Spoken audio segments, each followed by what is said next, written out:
नमस्कार मंडळी, मी आहे प्रमोद खरे आणि तुम्ही पाहत आहात आपलं चॅनल मी माझे आणि तुम्ही.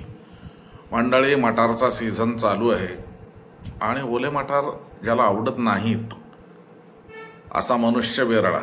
म्हणजे असा मनुष्य नसेल अशातला काही मी म्हणत नाहीये, पण 99.99% लोकांना ओले मटार आवडतात. मला तर बाबा ते नुसते म्हणजे कोवळे असतात ना, ते नुसतेच खायला आवडतात.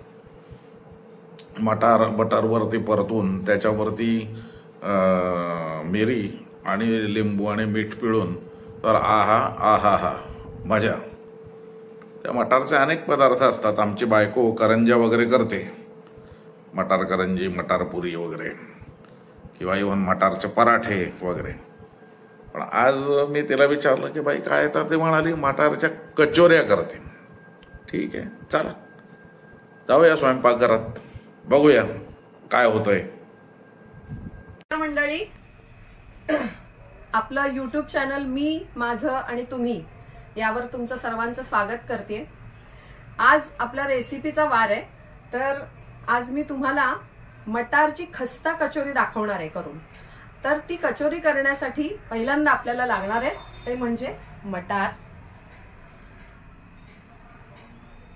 आलं, लसूण, मिरची आणि थोडीशी कोथिंबीर घेतली आहे.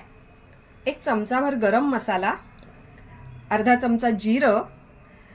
कचोरीच्या वरच्या पारीसाठी आपल्याला मैदा घेतलाय, त्यात चवीपुरतं मीठ, हा थोडासा ओवा घेतलाय त्यात घालायला, तो घालायचा. ही मटारची कचोरी करण्याचं हे आज म्हणजे अजूनही छान मटार बाजारामध्ये मिळतोय आपल्याकडे. तर मी विचार केला की सुंदर मटार मिळताय तर आज कचोरी करून दाखवावी तुम्हाला आणि तुम्ही पण त्याचा आनंद घ्यावा. तर आपण आता कृती करूया पुढली, मग भेटूया आपण. आता हे पीठ जरा मळून अर्धा तास ठेवायला लागतं म्हणजे ते छान मुरतं. तर मी आधी ही पारीवरची आता मळून घेतेय. त्याच्यामध्ये चवीपुरतं मीठ घातलं, हा थोडासा ओवा आणि 1-2 चमचे मोहन म्हणून तेल घातलंय. आणि आता पाणी घेऊन हे जे आता आपण मीठ, ओवा, तेल हे सगळं घातलं, तर ह्या पिठाला ना हे सगळं तेल हे जे सगळं घातलंय ते छान असं व्यवस्थित मळून घ्यायचं आपण, छानपैकी कोरडं असताना. हे बघा, हे असं झालं की मग पाणी घालून मळून घ्यायचं, म्हणजेच मग ती कचोरी खस्ता होते. हे बघा, आपण घातलेलं सगळ्या पिठाला ते व्यवस्थित लागलं पाहिजे. हे बघा, हे असं झालं की मग त्या पिठामध्ये आवश्यकतेनुसार थोडं थोडं पाणी घालायचं. हे वरच्या पारीचं पीठ मी आता हे पोळीच्या इतपत असं भिजवून घेतलंय, हे बघा इतकं. आणि आता ह्याच्यावर मी ओलं फडकं घालून हे आता अर्धा तास मी बाजूला ठेवून देणार रेस्ट करायला. खस्ता कचोरीसाठी आपण जे मटार घेतले होते ते मी मिक्सरमधनं असे अर्धबोबडे वाटून काढलेत. त्याच्यानंतर हा लसूण, आलं, मिरची आणि असा खरडा तयार केला मिक्सरमध्ये. तेल तापत ठेवलंय. आता ह्याच्यामध्ये जिरं घातलं. जिरं छान तडतडलं की आपण हा जो ठेचा केलाय तो घालायचा.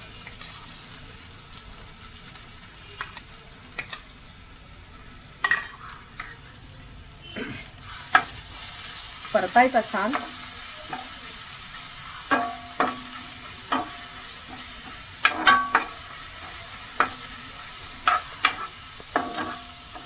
तेलावर टाकलेला हा जो लसूण, मिरची, कोथिंबीरीचा हा जो खरडा आहे हा छान परतला गेला की मग आपण हे जे वाटलेले मटार आहेत अर्धबोबडे केलेले ते ह्याच्यावर टाकायचे.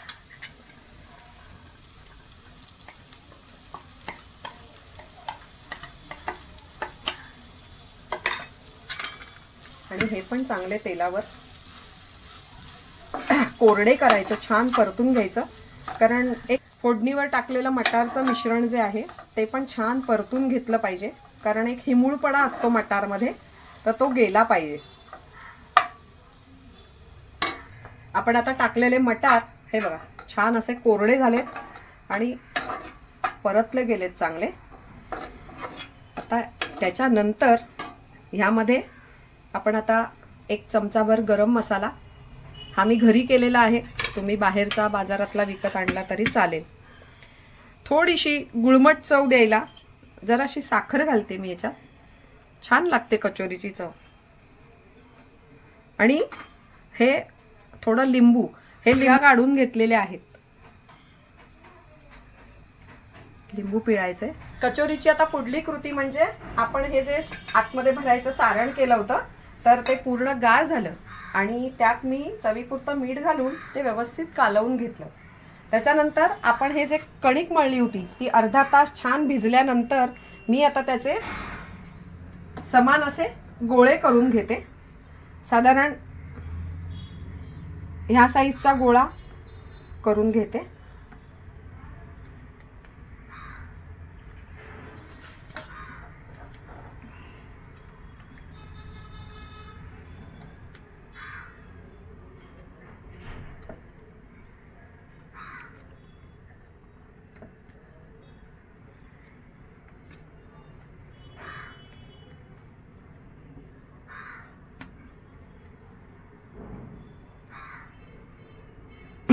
हे आता गोळे केलेत मी.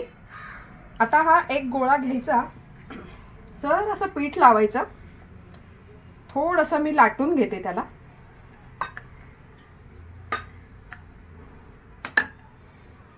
आणि आपण जशी मोदकांना वाटी करतो तशी करून यात मी हे सारण भरते आणि हे व्यवस्थित भरायचं. कचोरी पूर्णपणे व्यवस्थित अशी भरायची आणि जरा हाताने चेपायची. आवश्यक वाटल्यास, जरा जाड वाटल्यास जर असं, आणि थोडीशी जरा लाटून ही कचोरी मी परत रुमालाखाली ठेवते. मध्ये तेल मी गरम करत ठेवलंय कचोऱ्या तळायला.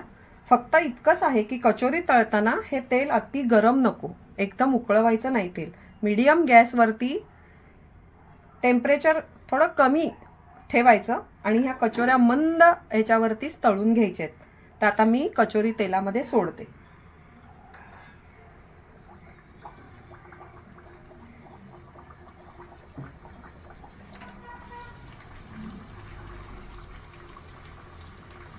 हे बघ, अजून गॅस बारीक करते. मंद याच्यावर कचोरी तळली की ती आतपर्यंत अगदी व्यवस्थित तळली जाते. म्हणून अशा पद्धतीनं कचोऱ्या मी गोल्डन ब्राऊन अगदी तळून घेतल्या मंद तेलामध्ये. आणि ह्या आता तुम्हाला सर्व करते. त्याच्याबरोबर पुदिना कोथिंबिरीची चटणी आणि टोमॅटोचा सॉस एकदम चविष्ट लागतो. तुम्ही सर्वांनी घरी करून बघा आणि आनंद घ्या. तर आजची ही डिश तुम्हाला माझी कशी वाटली हे तुम्ही मला कमेंट करून सांगा. माझा व्हिडिओ जर तुम्हाला आवडला तर लाईक करा, मित्रमंडळींमध्ये शेअर करा आणि माझं हे चॅनल तुम्ही सबस्क्राईब करायला विसरू नका. धन्यवाद.